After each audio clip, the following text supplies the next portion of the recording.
আসসালামু আলাইকুম ভিউয়ার্স, কেমন আছেন আপনারা সবাই? আশা করি সবাই ভালো আছেন, সুস্থ আছেন। ভিউয়ার্স, আমরা আজকে বহুভুজের ক্ষেত্রফল এর 2 নম্বর ভিডিও নিয়ে এসেছি। এটি মূলত তৃতীয় পর্ব, চতুর্থ অধ্যায়। তো এখানে আমরা প্রথমে যে প্রশ্নটি দেখব সেটি হচ্ছে যে এক্স বা এ বাহু বিশিষ্ট সুষম অষ্টভুজের ক্ষেত্রফল কত? এটি মূলত অষ্টভুজের ক্ষেত্রফলের সূত্র, যেটা আমরা প্রথম ভিডিওতে দেখেছিলাম। সেখানে আমরা কিন্তু ষড়ভুজের ক্ষেত্রফলের সূত্রটাও দেখেছি, অষ্টভুজের ক্ষেত্রফলের সূত্রটাও দেখেছি। তো ওখানে আসলে ষড়ভুজের ক্ষেত্রফলের সূত্রটা কিন্তু আমি বলিনি যে ওটা সালে আসে। আসলে এই দুটো সূত্র কিন্তু প্রায়শই সালে আসে। ষড়ভুজের ক্ষেত্রফল, সেক্ষেত্রে বাহু এও দেয়া থাকতে পারে, এক্সও দেয়া থাকতে পারে। আমি বলছি ষড়ভুজের ক্ষেত্রফলের কথা। আমরা ষড়ভুজের ক্ষেত্রফল দেখেছিলাম 3√3a²/2। তো এখানে এ বাহু থাকলে এ, যদি এক্স বাহু থাকে তাহলে এক্স হবে, যদি অন্য কিছু থাকে তাহলে সেটা হবে। ওরা যে বাহু দেবে সেই বাহু অনুযায়ী ক্ষেত্রফল এটা দিয়ে দিতে হবে। এটা মাঝে মাঝে চলে আসে। যেমন এখানে আমরা দেখতে পাচ্ছি এক্স বা এ বাহু বিশিষ্ট সুষম অষ্টভুজের ক্ষেত্রফল। এটি বিভিন্ন সালে এসে থাকে, এক্স দিয়ে আসতে পারে, এ দিয়ে আসতে পারে। তো উত্তর আমি দেখেন লিখে দিয়েছি, এক্স বাহু হলে বা বাহু এক্স হলে ক্ষেত্রফল হবে 2x² 1 + √2, আর বাহু এ হলে ক্ষেত্রফল হবে 2a² × 1 + √2, অর্থাৎ বাহু যেটা সেটা হয় x² হবে, নয়তো a² হবে। ভিউয়ার্স, এখানে উত্তরটা লেখার সময় একটু খেয়াল রাখবেন, আপনাকে কিন্তু এক্স বা এ দিয়ে দিবে না, হয় এক্স দিয়ে দিবে, তাহলে আপনাকে কিন্তু এইটুকু লিখতে হবে না। আপনাকে বলতে হবে না বাহু এক্স হলে, আপনি বড়জোর লিখতে পারেন, যেহেতু সুষম অষ্টভুজটির এক বাহুর দৈর্ঘ্য এক্স, সুতরাং ক্ষেত্রফল হবে 2x² 1 + √2। এভাবে সাজিয়ে দিতে পারেন, অথবা সরাসরি দিতে পারেন যে এক্স বাহু বিশিষ্ট সুষম অষ্টভুজের ক্ষেত্রফল 2x² × 1 + √2। ভাষাটা আপনি আপনার মতো সাজিয়ে নেবেন। আমি এখানে এটা দিয়েছি মানে যে আপনি এটাই দেবেন, মানে আমারও দাসত্ব করার আপনার কোনো প্রয়োজনীয়তা নেই। বইয়ে যেভাবে আছে উত্তর সেভাবেই যে আপনাকে দিতে হবে, এটাও কিন্তু অযৌক্তিক। আপনাকে আপনার মতো মূল থিওরিটা, কনসেপ্টটা আপনার মধ্যে নিয়ে আপনার যে নিজের ভেতরে যে বিষয়টা রয়েছে সেটা আপনাকে সুন্দরভাবে ডেলিভারি করে দিতে হবে। তবে হ্যাঁ, অবশ্যই সুন্দর এবং যৌক্তিক ভাষা থাকা চাই। যেমন আমি এখানে দিয়েছি প্রশ্নটা সাপেক্ষে আমি কিন্তু বলেছি যে এক্স হলে এইটা হবে, এ হলে এইটা হবে। আপনাকে এইভাবে প্রশ্ন থাকলে এই উত্তরটা দেওয়া যেতে পারে, কিন্তু ওরা তো দুটো বাহু দিয়ে দিবে না, হয় এক্স দিয়ে দিবে আলাদা করে অথবা এ দিয়ে দিবে। সেক্ষেত্রে এই বাহু এক্স হলে এই কথাটা কিন্তু অযৌক্তিক, কারণ আমাকে তো দুটো বাহু দিয়ে প্রশ্ন করবে না। সেই ক্ষেত্রে এই ভাষাটা না দিয়ে মূলত দিতে হবে যে এক্স বাহু বিশিষ্ট সুষম অষ্টভুজের ক্ষেত্রফল, ব্যাস এইটুকু দিয়ে দেবেন, অথবা এ বাহু বিশিষ্ট সুষম অষ্টভুজের ক্ষেত্রফল দিয়ে দেবেন, ব্যাস এইটুকুই। যাই হোক, আমরা পরের প্রশ্নটাতে যাব। আমরা পরের প্রশ্নে দেখতে পাচ্ছি 5 সেন্টিমিটার বাহু বিশিষ্ট সুষম অষ্টভুজের ক্ষেত্রফল হোয়াট। এটা হচ্ছে হোয়াট চিহ্ন, উঠে নেই, এখানে ইকুয়াল রয়েছে অবশ্যই। তো যাই হোক, একটু বুঝে নেবেন প্লিজ। তো আমরা কিছুক্ষণ আগে দেখলাম এক্স বাহু বিশিষ্ট সুষম অষ্টভুজের ক্ষেত্রফল হচ্ছে 2x² × 1 + √2, আর এ থাকলে a² হয়, তাহলে 5 থাকলে 5a² হবে। তাহলে লিখব 5 সেন্টিমিটার বাহু বিশিষ্ট, প্রশ্ন যেমন করে আছে ভাষাটা আমি তেমন করে সাজাবো, কিংবা আপনি বড়জোর লিখতে পারেন, দেওয়া আছে সুষম অষ্টভুজটির বাহুর দৈর্ঘ্য 5 সেন্টিমিটার, অতএব ক্ষেত্রফল, যেভাবে আপনি সাজান। তো 5 সেন্টিমিটার বাহু বিশিষ্ট সুষম অষ্টভুজের ক্ষেত্রফল ইকুয়াল 2 × 5², কারণ বাহুর মান এ হলে a² হয়, এক্স হলে x² হয়, তাহলে 5 থাকলে 5² হবে। তারপর 1 আছে 1, প্লাস আছে প্লাস, সূত্রের √2 রয়েছে, √2, এগুলো ক্যালকুলেটরে চেপে দেবেন, তাহলে দেখবেন চলে আসবে 120.71। যেহেতু এটা ক্ষেত্রফল সেহেতু বর্গ, আর ওরা যেহেতু সেন্টিমিটার দিয়েছে তাহলে এখানে অবশ্যই সেন্টিমিটার দিয়ে দেবেন। এখানে সিএম দিয়ে ওরা আসলে দেবেন, ওরা ভাষায় সেন্টিমিটার দেবে, আপনি সেন্টিমিটার ভাষা ইউজ করবেন। আমি সংক্ষেপে লেখার জন্য সিএম ব্যবহার করেছি। যাই হোক, সেম আমরা কয়েকটা প্রশ্ন পাবো। যেমন এখানে দেওয়া রয়েছে বাহুর দৈর্ঘ্য 10 সেন্টিমিটার হলে অষ্টভুজের ক্ষেত্রফল কত। এখানে উত্তর দিয়ে দিয়েছি আমি 482.84 বর্গ সেন্টিমিটার। আপনারা অবশ্যই ভালো করে চেক করে দেখবেন। এরপরে পরের প্রশ্নটি একটু ভিন্ন করে দিয়েছে, ওরা সরাসরি দেয়নি বাহুর মান, বরং ওরা পরিসীমা দিয়েছে। তো ওরা যেহেতু পরিসীমা 96 সেন্টিমিটার দিয়েছে, তো আমরা যেটা করব সেটা হলো পরিসীমা সূত্র দিয়ে বাহুর মানটা বের করে নেব। আর আমরা জানি অষ্টভুজের পরিসীমা সূত্র হচ্ছে 8a, সুতরাং লিখব শর্তমতে 8a = 96, সেখান থেকে এর মান চলে আসবে 8 পক্ষান্তর করে ভাগ করে দিলে চলে আসবে 12। সো দেন 12কে বাহু ধরে আগের প্রশ্নটার মতোই হুবহু এইটার মতোই ক্যালকুলেশনটা করে দেবো, দেখবেন চলে আসবে 695.29 বর্গ সেন্টিমিটার। আপনারা অবশ্যই একটু মিলিয়ে নেবেন।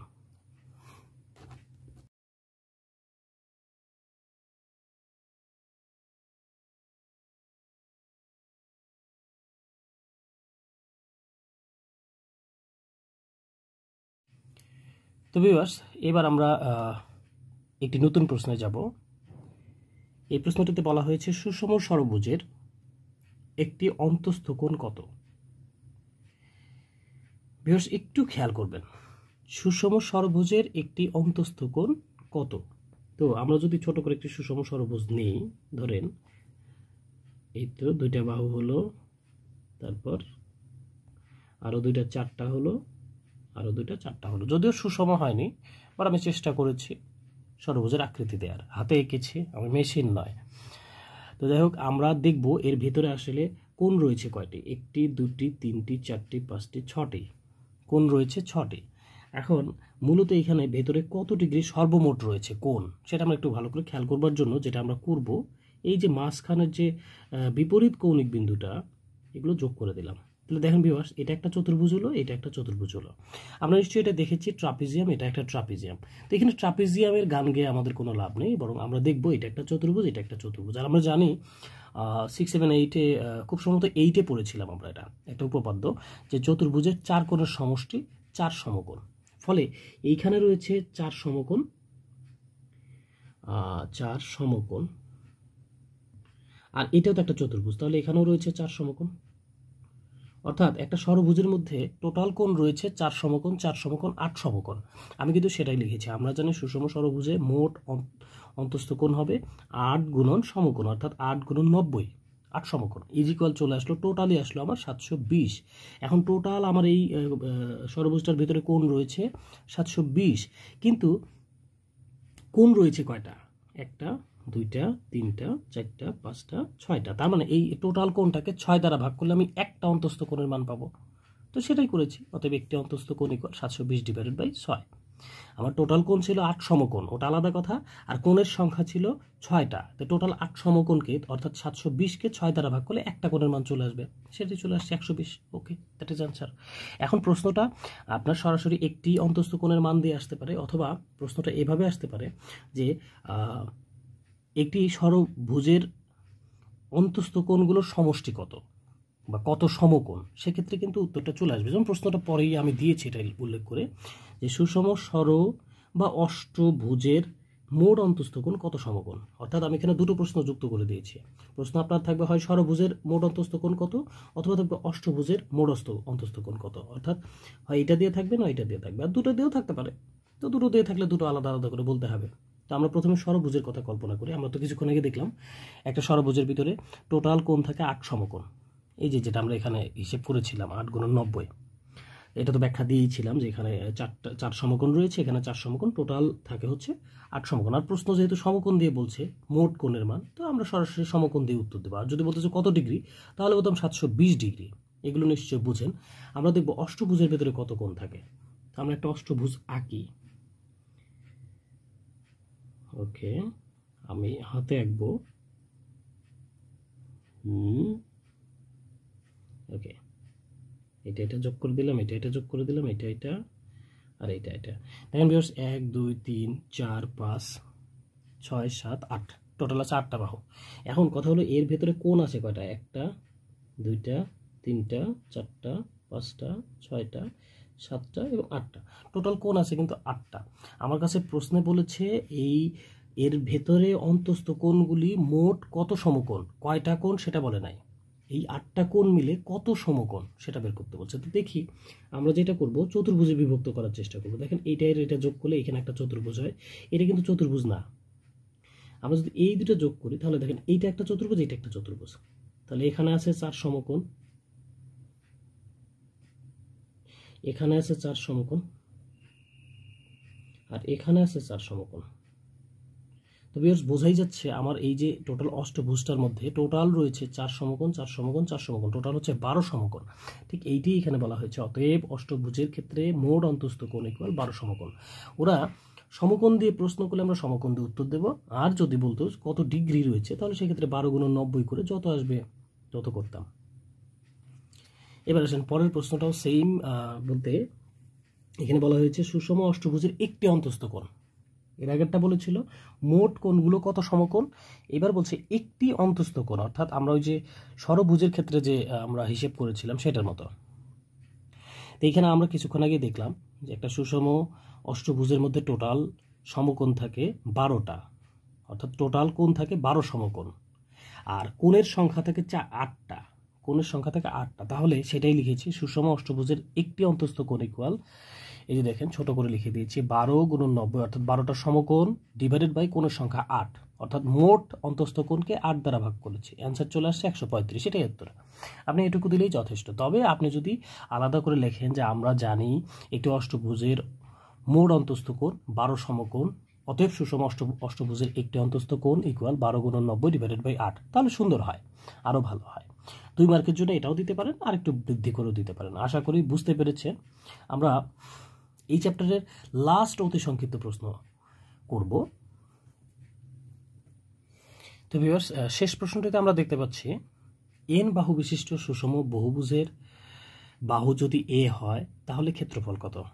বাহুর সংখ্যা n সংখ্যক, মানে আমরা অষ্টভুজে দেখেছি 8টা, ওখানে n এর মান ছিল 8, কিন্তু বাহুর মান তো আলাদা ছিল, বাহুর মান কিন্তু a ছিল।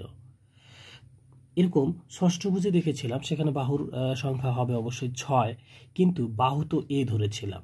এরকম আর কি, বাহুর মান a কিন্তু বাহুর সংখ্যা n, এটা বুঝতে হবে।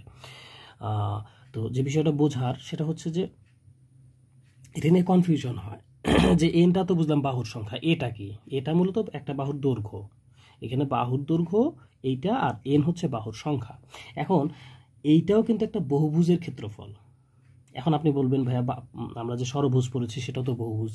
হ্যাঁ, আমরা যে কোনো ষড়ভুজের ক্ষেত্রফল এটা দিয়ে বের করতে পারবো, তবে সূত্রটা নিশ্চয়ই সহজ না। যেহেতু আমার ষড়ভুজের সহজ সূত্র জানা আছে, তাহলে আমি এটাতে কেন আসবো?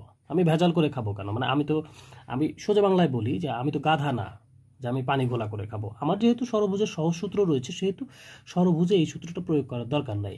একইভাবে অষ্টভুজের যেহেতু আমার সহজ সূত্র জানা রয়েছে, তাহলে আমি এটা কেন প্রয়োগ করব? তাহলে কথা হলো এই সূত্রটা আমরা প্রয়োগ করব কখন? এটা মূলত প্রয়োগ করব ষড়ভুজ আর অষ্টভুজ বাদে, অন্য যেমন সপ্তভুজ থাকতে পারে। তারপরে কি বলবো, আচ্ছা, ষড়ভুজ, সপ্তভুজ, অষ্টভুজ, তারপরে 9 বাহু বিশিষ্ট বহুভুজকে আমরা কি বলতে পারি? নষ্টভুজ নাকি নরভুজ? আসলে কোনোটাই বলা হয় না, হতে পারে নবভুজ বলা যেতে পারে। হ্যাঁ, নরভুজও না, নষ্টভুজও না। তো যাই হোক, একটু মজা করে বললাম। সেই ধরনের কোনো বহুভুজ আমাদের এই চ্যাপ্টারটিতে নাই। জাস্ট এই সূত্রটা কখনো কখনো চলে আসে যে যদি n সংখ্যক বাহু বিশিষ্ট বহুভুজের বাহু a হয়, মানে বাহুর মানটা a হয় বা বাহুর দৈর্ঘ্যটা a হয়, তাহলে ক্ষেত্রফল কত? সেক্ষেত্রে সূত্রটা হয় n/a² cot 180 ডিগ্রি, এটা কিন্তু ডিগ্রি, হ্যাঁ, cot 180 ডিগ্রি বাই n। ওকে, এইটুকুই। তো আশা করি প্রথম ভিডিও দুটোতেই আমি অতি সংক্ষিপ্ত প্রশ্নগুলো সুন্দর করে সাজিয়ে দিয়েছি। আপনি যদি এই প্রশ্নগুলো করেন তাহলে অতি সংক্ষিপ্ত প্রশ্ন এখান থেকেই কমন পাবেন, এটা নিয়ে কোনো সন্দেহ নাই। আশা করি আপনারা খুব সুন্দরভাবে করতে পারবেন। কোনো সমস্যা হলে আমাকে অবশ্যই মেসেঞ্জারে যোগাযোগ করে বলতে পারেন, তাহলে আমি আবার পুনরায় সলভ করে আপনাকে ছবি পাঠাতে পারবো। অবশ্যই আমার ফেসবুক লিঙ্ক দেওয়া থাকবে। সব ভিডিওতে হয়তো ব্যস্ততার কারণে দিতে পারি নাই, কিন্তু আপনি যদি একটু খুঁজে দেখেন তাহলে দেখবেন কোথাও না কোথাও পেয়ে যাবেন আমার ফেসবুক লিঙ্ক। আর ভিউয়ার্স, আরেকটি আফসোসের বিষয় রয়েছে, আপনারা কমেন্টস করেন না। আমি এই এখন মূলত বাজে 3টা, সমস্ত কাজকাম সেরে আমাকে অনেকগুলো পড়াতে হয়। রাত 12টায়ও একটা ব্যাচ রয়েছে, আমি রংপুরে থাকি, দিনাজপুরে পড়াতে হয়। সো ভিউয়ার্স, আসলে কষ্ট করে সব কাজ শেষ করে আপনাদের জন্য এই যে একটু সময় বের করে আমি কাজ করছি, তো আপনারা তো একটা কমেন্ট, একটা লাইক দিতেই পারেন, একটা শেয়ার দিতেই পারেন, এইটুকু আমার জন্য করতেই পারেন। আর চ্যানেলটা আমার না, মূলত আপনাদেরই। সো থ্যাংক ইউ ভিউয়ার্স, ভালো থাকবেন, সুস্থ থাকবেন, আল্লাহ হাফেজ।